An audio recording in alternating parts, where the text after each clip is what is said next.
ഈ ക്യാമ്പസുകളിലേക്കും ക്യാമ്പസ് ഹോസ്റ്റലുകളിലേക്കും ലഹരി കടന്നു കയറുന്നത് എങ്ങനെയാണ്?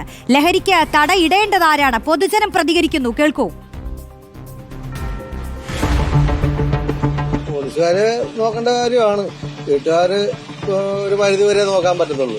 വീടുകളിൽ നിന്നാണ് ഇത് നിയന്ത്രിക്കേണ്ടത്. കുഞ്ഞുങ്ങളെ ഇത് ഇങ്ങനെയുള്ള ലഹരി വസ്തുക്കൾ ഉള്ള ഒരുപാട് ആൾക്കാർ ഇറങ്ങിയിട്ടുണ്ട്. മക്കളെ നമ്മളത് ശ്രദ്ധിക്കണം, അതിന്റെ ഇടയിലോട്ട് പോകരുത് എന്നൊക്കെ പറഞ്ഞു കൊടുക്കുന്ന രക്ഷിതാക്കൾ തന്നെ ആയിരിക്കണം. സ്കൂൾ തലത്തിലാണെങ്കിൽ സ്കൂളിൽ അധ്യാപകരുണ്ട്, അധ്യാപകർ ഇത് വളരെ ശ്രദ്ധിക്കുക.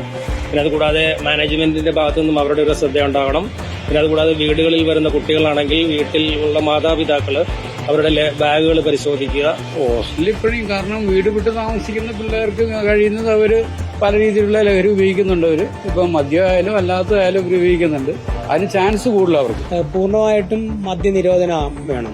അത് ഗവൺമെന്റ് മദ്യനിരോധനത്തിൽ അതിനകത്ത് എന്ത് ലാഭം ഉണ്ടെങ്കിലും പൂർണ്ണമായിട്ടും മദ്യം നിരോധിച്ചുകൊണ്ട് എങ്കിൽ മാത്രമേ ഇതിനകത്ത് വിജയം കണ്ടെത്താൻ പറ്റൂ. ഈ ലഹരി എന്ന് പറയുന്നത് ഈ സ്കൂൾ പിള്ളേരാണ് ഏറ്റവും കൂടുതൽ ഇറക്കുന്നത്.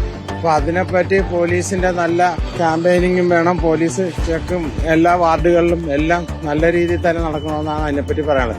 ആരൊക്കെ ഇനി നിയന്ത്രിക്കാനായിട്ട് നിന്നാലും നമ്മുടെ രക്ഷിതാക്കൾ പറയുന്ന പോലെ ഇത്രയും ഇതായിട്ട് അത് രക്ഷിതാക്കളും ശ്രദ്ധിക്കണം. അവരും ഇതുപോലുള്ള മയക്കുമരുന്നുകളൊക്കെ ഉപയോഗിക്കുന്നവരാണെങ്കിൽ കുഴഞ്ഞു ഈ പറയുന്ന പോലെ ഒന്നും നടക്കത്തില്ല. എല്ലാം വളരെ മോശമായ കാര്യങ്ങളാണ് ലഹരി. പിള്ളേരായാലും വലിയ തലമുറകളായാലും എല്ലാം നശിച്ചു പോകുകയാണ്. നിയമത്തിൽ ഒരു ഭേദഗതി, കാര്യം കൊച്ചുകുട്ടികളൊക്കെ ആണെന്നുള്ള ഇതിൽ നമ്മളൊരു ചെറിയ വിട്ടുവീഴ്ചയുണ്ട്. അതിൽ നിന്നൊക്കെ അതിന്റെ രക്ഷകർത്താക്കൾ വളരെ ശ്രദ്ധിക്കേണ്ട ആവശ്യമുണ്ട്.